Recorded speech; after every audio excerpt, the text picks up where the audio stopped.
اصل میں resident director کے پاس جو پورا انتظام و انتظام ہوتا ہے وہ اسسٹنٹ ریزیڈنٹ ڈائریکٹر کے پاس ہوتا ہے. وہ 2IC اس کا سیکنڈ ان کمانڈ ہوتا ہے. اس کا سیکنڈ ان کمانڈ ہوتا ہے. اور میں پیرلل آرٹ ڈائریکٹر بھی تھا اس کمپنی کا. اور جو وہاں کے جو ریزیڈنٹ ڈائریکٹر تھے زیدی صاحب بڑے کائنڈ آدمی تھے, تو انہوں نے مجھے اعزازی طور پہ اسسٹنٹ ریزیڈنٹ ڈائریکٹر بنا دیا. لیکن میری جو جاب تھی اور میں بھرتی مزدور ہی ہوا تھا, لیکن بہرحال وہ سلسلہ کچھ چل پڑا تھوڑا سا. تو بس اس طرح چلتا رہا ڈاکٹر صاحب. پھر مطلب میں نے سوچا کہ کچھ چھوٹا موٹا اپنا کام کرنا چاہیے. اس طرح تو زندگی نہیں بدلے گی, یہ تو چلتی جائے گی. اور 1400-1500 روپے میں نے شادی بھی کرنی تھی. تو وہ کہ چلے 86 کی بات ہے, تو 1400 اور 1500 روپے میں شادی نہیں ہو سکتی تھی. کوئی جائیداد بھی نہیں تھی, کوئی گھر بھی نہیں تھا, کچھ اور بھی نہیں تھا. تو میں نے کہا کہ کچھ اپنا کام کرنے کی کوشش کرتے. تو وہ نوکری میں نے ڈاکٹر صاحب چھوڑ دی. میں کام چلا نہیں میرا کوئی, اور پھر مجھے ایک جگہ نوکری کرنی پڑی. اور وہ جو نوکری تھی بڑا گوشت بیچنے کی, چونکہ ان صاحب نے کوئی فارم ہاؤس بنایا تھا, اور اس میں کوئی وہ بیف فارم بنایا تھا انہوں نے.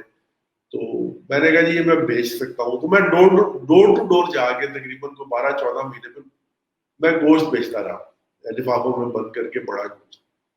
تو اس میں کچھ پیسے اکٹھے ہو گئے میرے پاس. تو پھر میں نے آج بھی الحمدللہ, میں نے شاید آپ سے پہلے بھی ذکر کیا ہے کہ وہ مین مارکیٹ میں کباڑیے کی دکان ہے جو آج بھی ہے, شاید وہ خود اللہ کو پیارا ہو گیا ہے چند سال پہلے. ان کے پاس ایک میز میں نے لی, وہ جو پرانے زمانے کی ڈاکخانہ سی میز ہوتی تھی جس کے اوپر ایک ڈھکن سا لگا ہوا ہوتا تھا, اور چھوٹے چھوٹے خانے بنے ہوتے تھے, اور اندر ایک دراز بھی ہوتا تھا. اور پھر وہ جب اس کا فلیپ کھولتے تھے تو وہ پلیٹ فارم بن جاتا تھا کام کرنے کے لیے. مجھے یاد ہے وہ 400 روپے کی اس نے مجھے دی. وہ میز میں نے لے لی. اب میں سوچوں کہ میں میز کو رکھوں گا کدھر. تو ایک دوست میرے آرکیٹیکٹ تھے, وہ اللہ تعالیٰ ان کو جنت نصیب کرے, وفات پا گئے, ان کے ایک پارٹنر. تو ان کا آرکیٹیکچر کا آفس تھا میسن کے نام سے. اچھا ڈاکٹر صاحب, اگر میری گفتگو طویل ہو جائے تو مجھے کہہ دیجیے گا. نہیں, آپ کی ڈگری کون سی تھی MCA کی, اس کا نام کیا تھا؟ میں کمیونیکیشن ڈیزائنر تھا جی, جس کو گرافک ڈیزائنر کہتے ہیں. گرافک ڈیزائنر کی ڈگری تھی آپ کے پاس, ٹھیک ہے. تو بہرحال وہ 400 روپے کی میز لی, اور پھر میں وہ دوست کے پاس گیا. اس کو میں نے کہا یار مجھے یہاں رکھنے کی اگر آپ اجازت دیں تو میں آپ میں کرایہ میں اس کو پارٹیسپیٹ کر لیا کروں گا. بہرحال انہوں نے کرایہ تو میرے سے نہیں لیا, انہوں نے کہا میز رکھ لے. لیکن کچھ اس طرح کا اللہ کا کرنا ہوا کہ اتنے پیسے آ گئے کہ میں نے کرائے میں بھی کنٹریبیوٹ کر دیا. اور پھر کچھ عرصے کے بعد وہ پورا آفس ٹیک اوور ہو گیا, پھر اس میں کام شروع کر دیا. اور پھر اس کے بعد مطلب زندگی چل پڑی. پھر ایک آفس, کس سن کی بات ہے, کتنے سال لگے اس مرحلے شوق میں سیکنڈ سٹیپ پہ آنے کے؟ اس آفس کو میں نے 87 میں شاید آفس شروع کیا تھا. 87 میں کیا تھا, 87 میں شروع کیا تھا. اور 2000 میں میرا ایک اپنا آفس بن چکا تھا جو میں نے شادمان میں بنایا تھا, اور اس میں کوئی 20-25 لوگ بھی کام کرتے تھے 2000 میں. تو اس کے بعد پھر 2004 میں جا کے پھر اپنی بلڈنگ اللہ تعالیٰ کے کرم سے بنی, اور اس سے تقریباً 100-125 لوگ پھر کام کرتے تھے. اور یہ سارا سپین تھا جی آپ 88 سے لے کے, اگر اسٹرگلنگ لائف میری دیکھیں تو 88 سے لے کے اور 2000 تک وہ میں ایک پلیٹ فارم پہ آ چکا تھا. اس کے بعد پھر اللہ تعالیٰ نے بہت کرم کیا, پھر چلتا گیا آگے, ہوتا گیا. پھر آپ کی قدرت بھی فیور کرتی ہے. میں بڑی مزے کی بات آج کے نوجوانوں کو بتاؤں گا کہ شاید میری گفتگو سنانے میں بڑی میزریبل اور بڑی وہ لگ رہی ہوگی کہ پتہ نہیں میں نے کتنے پہاڑ گرائے تھے. کوئی اتنے پہاڑ نہیں گرائے. اگر پہاڑ گرائے ہوتے تو میں آج آپ کے سامنے صحیح سلامت نہ بیٹھا ہوتا, کسی پہاڑ کے نیچے آ گیا ہوتا. قدرت بہت ہیلپ کرتی ہے. ہم نے کبھی قدرت کو آزمایا ہی نہیں. ہم پہلے دور سے دیکھ کے پانی گرم یا ٹھنڈا ہونے کا یا دریا کے گہرا اور کم گہرا ہونے کا اندازہ کر کے واپس چلے جاتے ہیں, جبکہ حقیقت اس سے بہت مختلف ہوتی ہے. تو میں یہ سمجھتا ہوں کہ اگر ہمیں ہمارا بحیثیت مسلمان ایک فیتھ بھی ہے کہ اللہ تعالیٰ ہماری مدد فرماتے ہیں. اگر ہم ایتھیسٹ بھی ہوں تو تب بھی نیچر, جس کو آپ خدا کہہ لیں, نیچر بڑی دوست ہوتی ہے انسان کی.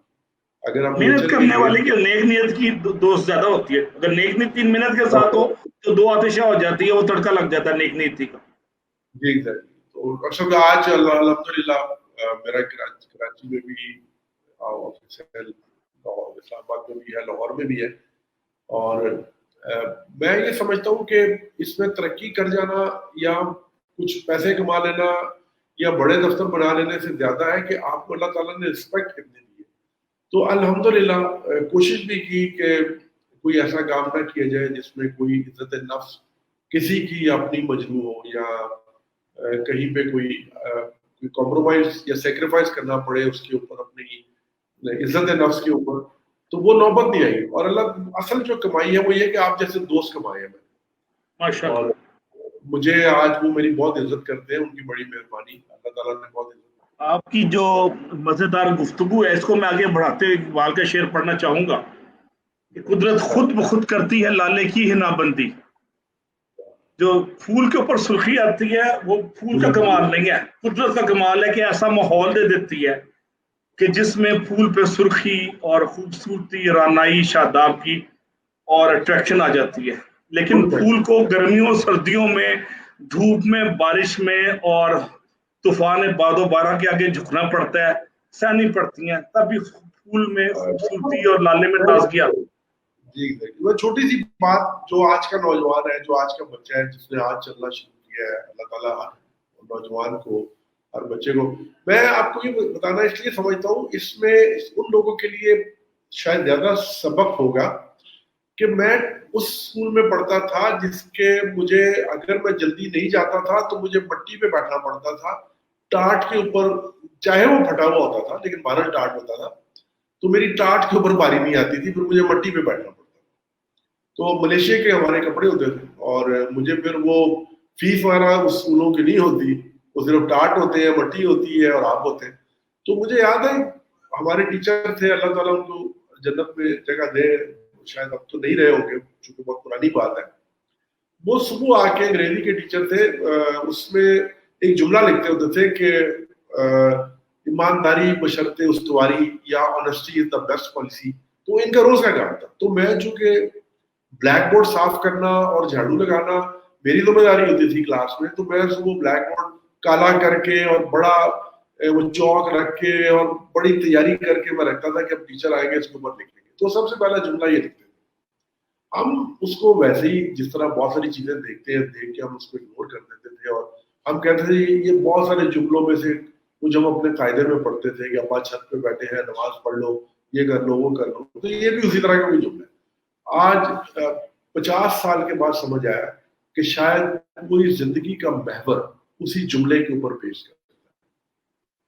میں آپ کو, جو ہم صادق اور امین کے ماننے والے ہیں جناب رسالت مآب صلی اللہ علیہ وسلم کے, تو ایک عجیب سا میں نوٹ کرتا ہوں جس پہ اقبال نے شکوہ بھی اپنے شعر میں کہا ہے, میں شعر بعد میں سناؤں گا, کہ ہم نے دین متین کا جو میسج ہے مکارم اخلاق بنا کے بھیجا گیا. حضور پاک کی حدیث ہے, اخلاقیات میں ethics, value system, manners, etiquettes, یہ سارا حسین مرکب ہے اخلاقیات اس کا. تو ہم نے اس کو دین سے علیحدہ کر دیا, اور اقبال نے شکوہ کیا کہ جدا ہو دین سیاست سے تو رہ جاتی ہے چنگیزی. تو آج جو سوسائٹی میں نفسا نفسی ہے اس میں ہم نے ورک ایتھکس, انٹیگریٹی اور آنیسٹی کا جو فقدان ہے سوسائٹی میں ایز اے ہول, اس کی وجہ سے سوسائٹی میں نفسا نفسی یا جو عدم یقینی غالباً زیادہ ہو گئی ہے, بے یقینی جسے آپ کہہ سکتے ہیں. اور میں نے دیکھا کہ پاکستان میں لانگ ٹرم سسٹینیبل گروتھ اسی بزنس کی ہوتی ہے. Long term sustainable growth second third generation میں, جہاں پہ ورک ایتھکس اسٹرانگ ہے. پیسے کی کمی زیادتی کبھی بھی وجہ سے بزنس فیل نہیں ہوئے, ورک ایتھکس کی کمی ہے زیادتی سے فیل ہوئے. ڈاکٹر صاحب کوئی شارٹ کٹ نہیں, مطلب جنا کو قائد اعظم بنانے میں جو مین رول پلے کیا تھا, man of integrity, man of honesty, نہ بکتا ہے نہ جھکتا ہے, تو جنا قائد اعظم محمد جنا بن گئے, ورنہ لاکھوں ہزاروں کلو میں وہ بھی مر کھپ جاتے کہیں پہ. تو ان کو جو سر بلندی ملی وہ ان کے ایتھکس پہ, ان کی انٹیگریٹی پہ اور ان کی فیئرنس پہ اور ہیومن پروفیشنل ڈیلنگ پہ ملے, جس کی وجہ سے پورے ساؤتھ ایشیا نے ان کو اپنا بے تاج بادشاہ بنا لیا. اب آپ کی یہ جو موٹیویشنل گفتگو ہے یہ تو سونے کے حروف سے لکھنے والی بات ہے, اور کبھی کبھی افسانوی گفتگو لگتی ہے, کبھی کبھی یہ فلمی گفتگو لگتی ہے, لیکن حقیقی دنیا میں ایک ڈرامہ ہے, اور ہر کامیاب بندے کے پیچھے یہ محنتیں, یہ ریاضتیں, اور یہ اس کے بعد ہی لطافت ملتی ہے, اس ریاضت کے بعد ہی لطافت ملتی ہے, ورنہ بندہ جو ہے وہ مائنس ہو جاتا ہے. میں نے جتنے وائس چانسلر سے بات کی, میں نے گورنمنٹ کالج کے وائس چانسلر سے بات کی, وہ بھی ملتان کے چھوٹے سے گھر سے اٹھے ہیں, اور ماشاءاللہ گورنمنٹ کالج کے وائس چانسلر ہیں.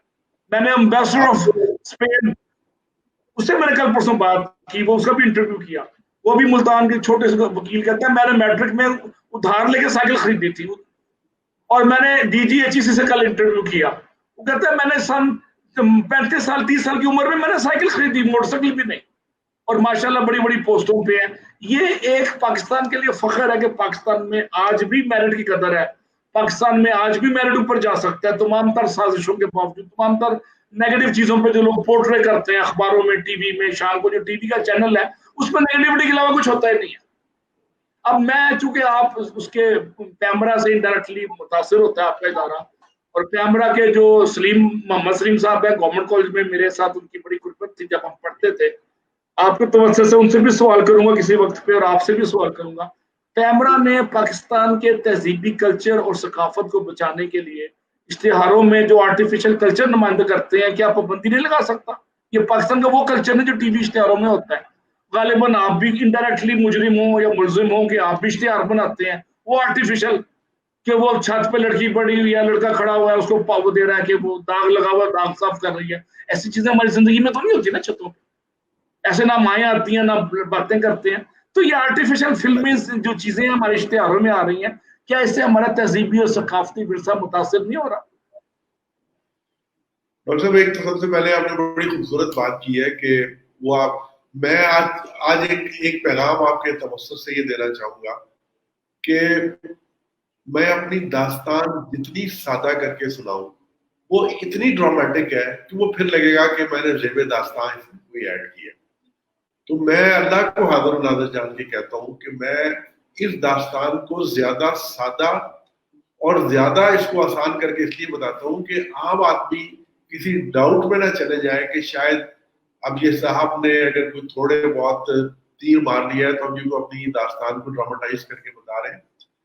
میں کوشش کرتا ہوں کہ اس میں اگر کوئی ڈراما تھا بھی اصل والا, اس کو بھی میں حقیقت لگے اور افسانوی گفتگو نہ لگے.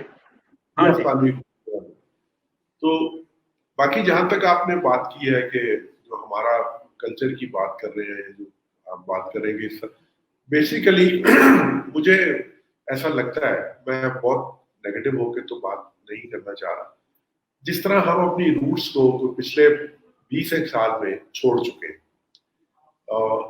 ہم پرائڈ کو بھی تھوڑا سا کھو چکے ہیں, جو کہ مجھے یاد ہے, اگر آپ کو بھی یاد ہوگا, مور اور لیس ہم ایک ہی ایج گروپ سے ہیں, کہ جب ہم ٹین ایجر تھے تو پاکستان یا ایک ملک کا یا ایک سوسائٹی کا ہمیں بڑا پرائڈ ہوتا تھا. اگر آپ کو یاد ہو کہ ہم پاکستانی ہیں, ہم مطلب یہ کر رہے ہیں, ورلڈ کپ ہمارے پاس ہے, سنوکر کا ورلڈ کپ ہمارے پاس ہے, ہاکی اور کرکٹ اور اسکواش, تین چیمپئن شپ تھی, پتہ نہیں کس چیز کے ہمارے پاس, پی آئی اے نمبر 1 ایئر لائن تھی 60-70s میں, اولمپئن ہم تھے.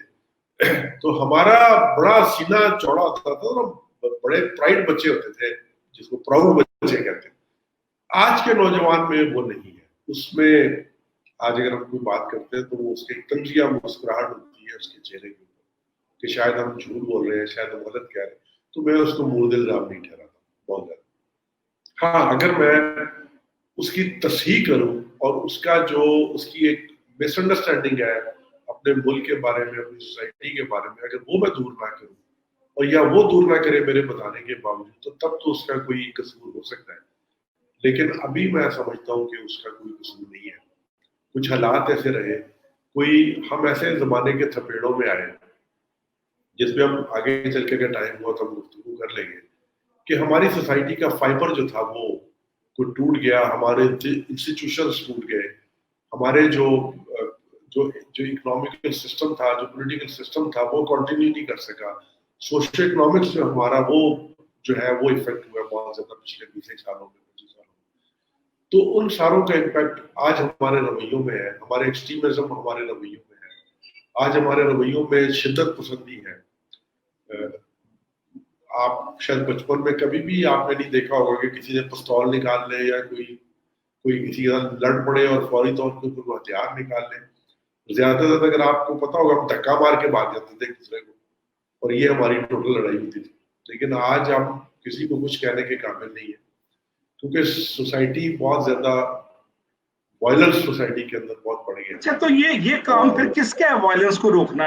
میڈیا کا رول ہے، کالجز کا رول ہے، اسکول کا رول ہے، ماں باپ کا رول ہے؟ 3 اسٹیک ہولڈرز ہیں نا اس میں، تو ماں باپ، اسکول، تربیت گاہ جو آپ کی ہے، اور تیسرا آپ کا میڈیا جو وائلنس کو پروموٹ کرتا ہے as a instrument to sell their commodity اور پروڈکٹس، یا ریٹنگ بڑھانے کا جو کمپٹیشن ہے اس میں جتنی نیگیٹیوٹی پھیلائیں گے اتنی ریٹنگ بڑھے گی۔ یہ ایک موٹا سا اصول ہے ہمارے 100 چینل جو چل رہے ہیں صبح سے۔ آپ ایگری کرتے ہیں؟ جی ڈاکٹر صاحب، پوری دنیا کو بالخصوص اور بالعموم ہماری سوسائٹی کو بھی پچھلے 20-25 سال میں اکنامکس نے ٹیک اوور کیا ہے، الٹیمیٹلی جس نے کرنا ہی ہوتا ہے۔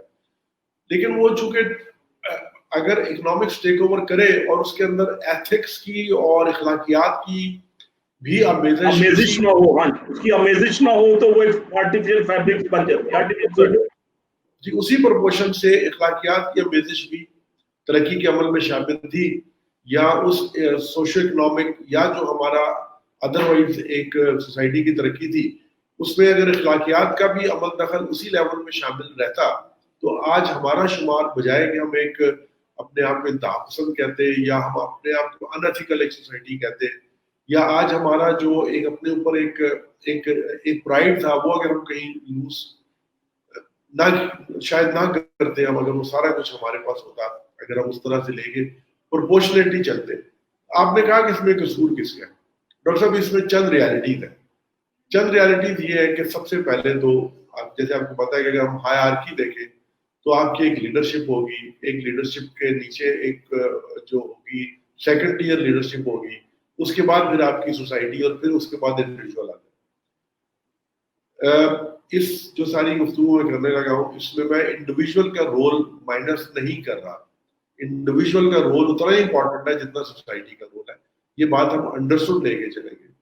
لیکن یہ ذہن میں رکھے گا کہ لیڈر قوم کو فالو نہیں کرتا، قوم لیڈر کو فالو کرتی ہے۔ پیغمبر کے اوپر قوم نہیں آتی، قوموں کے اوپر پیغمبر آتے ہیں۔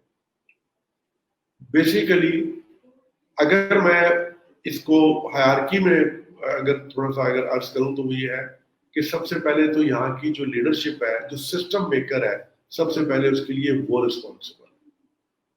اب وہ سسٹم میکر میرے سے ہی ہوگا یا کہاں سے بھی ہے، یہ ایک لمبی بحث ہے، لیکن وہ سسٹم میکر کا کام، پہلی رسپانسبلٹی بنتی ہے کہ وہ سوسائٹی کو کیا ایتھکس، کیا وہ ایک رول ماڈل کا جو ایک وہ پلے کرتا ہے، ایک رول پلے کرتا ہے اپنے رول ماڈل کا، تو وہ آپ کی سوسائٹی میں سے ریفلیکٹ ہوگی وہ چیز۔ میرے تو آپ کی بات کو میں قطع کلامی کرتے ہوئے یہ کہہ سکتا ہوں کہ سسٹم میکر سسٹم بریکر بن گئے and they were rewarded constantly since last 40 years اور سو، کیا آپ کہہ سکتے ہیں اس کو؟ میں لاہور میں 40-50 سال سے ڈائریکٹلی انڈائریکٹلی میرا تعلق ہے، کبھی آئے کبھی چلے گئے، لیکن اب میں لاہور کی جنگ پر لوں، لاہور کا ایک میں نے کلچر 70s کا ارلی 70s کا دیکھا ہوا ہے، 71 کی جنگ بھی دیکھی ہے، لاہور کے لوگ چھتوں پہ کھڑے ہو کے تالیاں بجا رہے تھے جب انڈیا کے جہاز گراتے تھے، تالیاں بجا کے بجائے اب میں کیا بتانا چاہ رہا ہوں کہ لاہور میں بھی ایک ڈکے آیا، اور وہ ڈکے شروع ہوا تھا mid 80s میں، جب پانی نلکوں کا ابال کے پینے لگ گئے، پہلا ڈکے آیا پانی کا، گندا پانی آنا شروع ہو گیا نلکوں میں، پھر انوائرمنٹل ڈکے آیا، پھر سوشل ڈکے آیا، اور الٹیمیٹلی کلچرل ڈکے کے بعد لاہور کی ثقافت، تہذیب، ماحولیات، پانی، ہر چیز میں تنزل آیا، ترقی مقبوض شروع ہوئی۔ تو میرا ناچیز رائے میں mid 80s کی میں ایک لائن ڈرا کر رہا ہوں جہاں پہ پاکستان میں لاہور جیسے شہروں میں سوشل اور کلچرل اور فائنینشیل اور اکنامک اور انوائرمنٹل ڈکے شروع ہو چکا تھا۔ آپ کا کیا خیال ہے؟ لاہور آپ نے بھی 25-30 سال سے دیکھ رہے ہیں، لاہور ایک سمبل ہے پاکستان کا، شہر کے طور پر دیکھیں دو چیزوں کی، آپ بھی چونکہ میرے ایج گروپ کے ہیں کہ ہم جب کسی پاسٹ کو ذکر کرتے ہیں تو ہم اس میں دو چیزیں لامالا شامل ہو جاتی ہیں۔ ایک نوسٹیلجیا اور ایک رومانس. پاسٹ رومانس یا رومانٹسزم اس کے اندر ایڈ ہو جاتا ہے اور اس کے اندر ایک نوسٹیلجک فیلنگ آ جاتی ہے جو بٹرنس کو اسٹین آؤٹ کر کے اور صرف آپ کو زمانے کی اچھی اچھی چیزیں آپ کے ذہن میں بن جاتی ہیں اور آپ اس کو آئیڈیلائز کر کے یاد کرتے ہیں اور آپ سوچتے ہیں کہ پہلے اس طرح ہوتا تھا. لیکن ہیونگ سیڈ دیٹ, وہ اپنی ان کی ریالٹی, ان کی آمیزش, ان کا ایک حقیقت ہونا اپنی جگہ پہ. لیکن آپ کو, اور میں بڑا جنرلی اس بات کو سمجھتا ہوں, اپنے طور پہ میں اس کو سمجھتا ہوں کہ ایسا ہی ہے. تمام جو ٹیکنالوجیکل ترقی ہوئی, پہلے ہم سائیکل پہ پھرتے تھے, آج ہم اسکوٹر پہ ہیں, اسکوٹر کے بعد گاڑی آ گئی, اور پہلے ہم ریڈیو سنتے تھے, آج ہم یہ نیٹ پہ بیٹھے ہوئے زوم میٹنگ کر رہے ہیں. وہ سب چیزیں اپنی جگہ پہ, لیکن کہیں نہ کہیں میرے خیال کے مطابق ہم میں ایک اخلاقی تنزلی آئی ہے, اور جو اخلاقیات یا جو سوسائٹی کا فائبر آج سے 20-30 سال پہلے تھا, آج وہ بالکل نہیں ہے. اور یہ میں بڑے افسوس کے ساتھ کہہ رہا ہوں, اس میں شاید میں بھی شامل ہوں گا اس جرم میں, ہو سکتا ہے کہیں نہ کہیں ڈائریکٹلی آپ بھی شامل ہو, لیکن اس کو ہونا نہیں چاہیے تھا اور یہ ہوا. اور وہ لاہور جس کو ہم زندہ دلانے شہر کہتے تھے, جس کا پانی لوگ اس لیے پیتے تھے کہ یہ جلد ہضم ہو جاتا ہے کھانا پینا, آج ہم وہ بوتلوں کا پانی ڈھونڈ ڈھونڈ کے لاتے ہیں اور نلکوں کا پانی پینے کے قابل نہیں رہا. تو اس سے یہی مطلب ہم نے لیا کہ اخلاقی گراوٹ سے لے کے اور سسٹم کی گراوٹ تک سب چیزیں. آپ کو یاد ہوگا موچی دروازے کے ارد گرد تمام وہ ایک باغ ہوتا تھا پورا, جہاں لوگ بیٹھ کے ہیر رانجھا داستانے اور جس کو ونجلی کہتے ہیں وہ بجا رہے ہوتے تھے, بانسری بجا رہے ہوتے تھے, اور لوگ وہاں بیٹھے تاش کھیل رہے ہوتے تھے. اگر آپ کو یاد ہو, میں تو بہت گزرتا تھا وہاں اس باغ سے, وہ آل اراؤنڈ تھا وارڈ سٹی کے. کہاں گیا وہ سارا کچھ؟ وہ نوسٹیلجیا ہونا یا نوسٹیلجک ہونا یا وہ پاسٹ میں, مطلب پاسٹ کے رومانس میں کھو جانا اپنی جگہ پہ, لیکن وہ ایک ریالٹی بھی تھی اس کے ساتھ. آج وہ ریالٹی کی کھو گئی ہے. اور ہمیں, اور اب آپ کو اگر ہم نے یہ بات ریئلائز کر لی ہے, آپ نے بھی کر لی اور میں نے بھی کر لی ہے, تو بجائے ہم اس کے اوپر کفے افسوس بلے, ہمیں اٹھ کھڑا ہو کے اس میں جو ہم اپنا رول پلے کر سکتے ہیں ان چیزوں کو واپس لانے کے لیے, اپنی نئی نسل کو دینے کے لیے, اس کے لیے سنبھال کے رکھنے کے لیے ہم اپنا رول پلے کرنا پڑے گا. ہمیں خالی تقریریں کرنے سے یا ماضی کا رونا رونے سے بہتر ہے کہ ہمیں خود ان کے لیے رول ماڈل بن کے آگے آنا پڑے گا اور ان کو یہ بتانا پڑے گا. آپ اس بات کی تائید کریں گے, آپ اس امر کی تائید کریں گے کہ پھر ایک لاہور کے تہذیبی اور ثقافتی ورثے کے تحفظ کے لیے یہ لاسٹ جنریشن ہے جو کچھ کر سکتی ہے, اس کے بعد تو وہ ہسٹری میں آئے گا. آپ نے وہ دیکھا, میں نے وہ دیکھا, اور جو 60s اور 50s میں انہوں نے وہ دیکھا لاہور. تو ہمیں اس کے لیے تحفظ کے لیے, کلچرل بقا کے لیے کچھ نہ کچھ عملی سٹیپ لینے چاہیے. بہرحال آپ اس پہ ایگری کریں گے.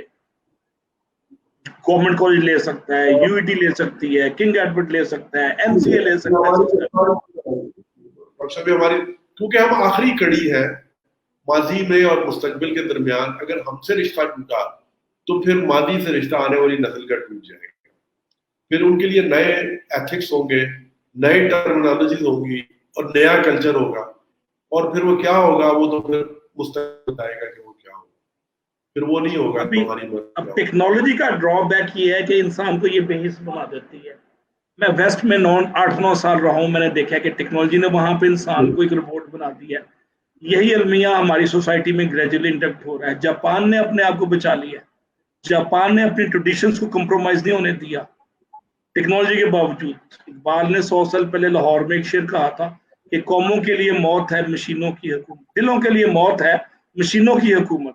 دل کو کہا, دلوں کے لیے موت ہے مشینوں کی حکومت, احساس مروت کو کچل دیتے ہیں آلات. آج میاں بیوی بچے بیٹے بیٹیاں سب اپنے اپنے موبائل پہ چیٹ کر رہے ہوتے ہیں. ایک ہی گھر میں ایک ہی بیڈ پہ 4-5 بچے بیٹھے ہوتے ہیں, وہ صرف چیٹ کر رہے ہوتے ہیں, آپس میں ڈائلاگ ختم ہو گیا. یہ مشینوں نے مار دیا نا, آلات کی موجودگی نے انسان کو بے حس بناتی جا رہی ہے. آپ ایگری کرتے ہیں اس کو؟ جی ڈاکٹر صاحب, ریڈیو کے زمانے تک شاید یہ ایک ڈس انٹیگریشن کا عمل شروع نہیں ہوا تھا, شاید اس نے جوڑ دیا تھا لوگوں کو. مجھے یاد ہے کہ ہمارے گھر میں ایک ریڈیو ہوتا تھا اور وہ رات کو کوئی اس کے اوپر ڈرامہ لگتا تھا تو سارے گھر والے جلد از جلد فارغ ہو کے اور وہ اس کے قریب بیٹھ جاتے تھے مل ملا کے اور اس کو ڈرامہ دیکھتے تھے، آپس میں انٹریکشن رہتا تھا۔ اصل میں اس کی ابتدا ٹیکنالوجی بہرحال اپنے ساتھ اگر کچھ انٹرنیٹ کے دور سے ہوئی ہے، 2000 آنورڈ، 1990 آنورڈ، ٹیلی ویژن کے دور سے ہوئی ہے۔ جب ٹیلی ویژن آیا تو ہم نے آپس میں بات کرنے کے بجائے ہم نے ایک اسکرین کی طرف دیکھنا شروع کر دیا، جو کہ بری بات نہیں ہے، ٹیکنالوجی نے آنا ہوتا ہے اور اس کے اگینسٹ نہیں ہے، آپ اس کے خلاف نہیں ہیں، لیکن پروپورشن کا خیال ضرور رکھنا چاہیے۔ ہمیں جس طرح مجھے لگتا ہے کہ جو ہمارے ہاں انٹرنیٹ آیا اس کے بعد، جس میں آپ نے کہا کہ وہ کسی نے ایک لطیفہ لکھا ہوا تھا کہ آج ہمارے بجلی نہیں تھی اور انٹرنیٹ نہیں تھا تو میری اپنے ابو سے بات ہوئی تو بیسیکلی مجھے لگا کہ بیسیکلی اچھے آدمی، تو اس کا تعارف جو اردن ہوا، تو اس کو یہ پتا ہے کہ کلنٹن کی بیوی نے آج کیا کیا اور وائٹ ہاؤس کے فلاں کمرے میں کیا ہوا۔ اچھا، انفارمیشن میں اور نالج میں فرق ہوتا ہے۔ ہمیں ابھی تک یہ نہیں سمجھ آ رہی کہ ہمارے لیے انفارمیشن کیا، ہمارے لیے نالج کیا۔ ہم فلڈڈ اس کے اندر اس وقت فلڈڈ انفارمیشن کے اندر ایکسپوز ہے۔ ہمیں بہت ساری ایسی انفارمیشن جس کی نہیں ہے ضرورت نہیں ہے، وہ بھی ہم لے جا رہے ہیں، وہ بھی ہم بطور فیشن لے رہے ہیں۔ اب آپ لاہور کی 70s کے یا ارلی 80s کی جنریشن ہے آپ لاہور کی، اس میں آپ نے منو بھائی سے لے کے امجد اسلام امجد کا اور احمد الدین قاسمی سے لے کے فیض احمد فیض، سب سے آپ سے ملاقاتیں ہوں گی، ٹی ہاؤس میں ملتے ہوں گے، ہاں جی، بانو خدشہ سے لے کے شفاق احمد خان۔ اب یہ سارے لاہور کی ہسٹری ہو گئے ہیں۔ اب نئی نسل کو، میرے بیٹے کو تو نہ شفاق احمد کا پتہ ہے، نہ اس کو بانو قدسیہ کا اہمیت کا پتہ ہے، نہ ہی اس کو داستان سرائے کا پتہ ہے، نہ ہی اس کو راجہ گرد کا پتہ ہے، نہ اس کو زاویے اور ایک مبص افسانے کا پتہ ہے۔ اس کا ٹیسٹ ڈیولپ نہیں ہو رہا۔ اب یہ میرے لیے بھی لمحہ فکری ہے، آپ کے لیے بھی لمحہ فکری ہے۔ اب اگر ہم ان کو لٹریچر کا شعور نہیں دیں گے تو یہ اچھے سٹیزن بھی شاید نہ بن پائیں۔ آپ ایگری کریں گے اس بات سے؟ ڈاکٹر صاحب، میں آپ کی بات سے 100% ایگری کرتا ہوں، اور میں خدا کی قسم خون کے آنسو ہوتا ہوں جب ہمارے گھر کے جو ہم جیسے لوگ ہیں وہ اپنے بچوں سے پیچھا چھڑانے کے لیے، ان کو کاؤنٹ ڈاؤن رکھنے کے لیے، ان کے ہر ایک کے ہاتھ میں ایک ٹیبلٹ ہوتی ہے، اور وہ جب ہمارے گھر آتے ہیں یا وہ کسی کے گھر بھی جاتے ہیں تو منہ ان کا ٹیبلٹ کی طرف ہوتا ہے، اور وہ اسی منہ کے ساتھ کسی صوفے وغیرہ پہ بیٹھ جاتے ہیں اور بڑے اپنے کاموں میں مصروف ہو جاتے ہیں، اور جب وہ بڑے اپنا وقت گزارنے کے بعد اس گھر سے واپس جاتے ہیں تو ان کا منہ اسی بچوں کے ٹیبلٹ کی طرف ہوتا ہے اور اسی منہ کے ساتھ وہ باہر نکل آتے ہیں۔ ان کو کوئی پتہ نہیں ہوتا کہ وہ کسی کے گھر آئے تھے، وہ کیا رشتہ تھا ان کا، یا وہاں پہ کیا بات ہوئی۔ تو اصل میں یہ باتیں جو ہیں، ہمارا فرض ہے کہ ہم اپنے نوجوانوں کو ان کو ایک پروپورشن سکھائیں، مطلب ٹیکنالوجی کے استعمال میں بھی اور نیٹ کا ہو رستہ۔ تو ہم نے ان بچوں کو اپنی جان چھڑانے کے لیے ایک ایڈکٹ بنا دیا ہے، جس طرح کسی نشے کا ایڈکٹ بناتے ہیں، ہم نے ان کو نیٹ کا اور یہ میڈیا کا ایڈکٹ بنا دیا۔ ان کو رشتوں کی پہچان ختم ہوتی جا رہی ہے، ان کو آپس کے اندر ایک دوسرے کی ویسے ان کا جو انٹریکشن ختم ہوتا جا رہا ہے، ان کا آپس میں بات نہیں ہوتی، اور وہ ایک جس طرح کوئی ایڈکٹ ہوتا ہے کسی چیز کا، وہ بچے اس طرح کے ہوتے جا رہے ہیں۔ کل کو بچوں کا کیا فیوچر ہوگا، ان میں ریلیشن شپ کی نوعیت کیا ہوگی، بہن بھائیوں کے درمیان پیار کس نوعیت کا ہوگا، یہ تو اللہ ہی جانتا ہے جی۔ یہ جو بانڈ بھی ٹوٹتا ہے مشینوں کے آنے کے بعد، ایموشنل بانڈ کا ڈیمیج ہوتا ہے، بہت ٹوٹا ہے ڈاکٹر صاحب۔ سب سے زیادہ نقصان میرے خیال ایموشنل بانڈ کا ہوا ہے۔ اکنامکس نے جب سے ٹیک اوور کیا ہے، حالانکہ ایک دن کرنا ہوتا ہے، ترقی کرنی ہوتی ہے، لیکن ہمارے ہاں چونکہ چیزیں بہت سائنٹیفک طریقے سے نہیں آتی۔ ہمارے ہاں 11,000 وولٹ تو آ جائے گا گاڑی چلانے کے لیے، لیکن 11,000 وولٹ کو استعمال کس طرح کرنا ہے، اس کو ٹیکل کس طرح کرنا ہے، اس کے جو SOPs ہیں وہ نہیں آتے ہمارے پاس۔ میں ایک مثال دے رہا ہوں، تو ہم 100 ماریں گے، اس کے بعد پتا چلے گا کہ اس کو کیا کرنا ہے۔ جاپان میں ٹوکیو کچھ رہا عرصہ، تو میں نے دیکھا کہ وہاں پہ دادی اماں کو ایک ہائی ٹیک لڑکی جو کمپیوٹر انجینئر ہے، سنڈے کو ویل چیئر پہ بٹھا کے شاپنگ کراتی ہے اور اپنے گھر میں رکھتی ہے،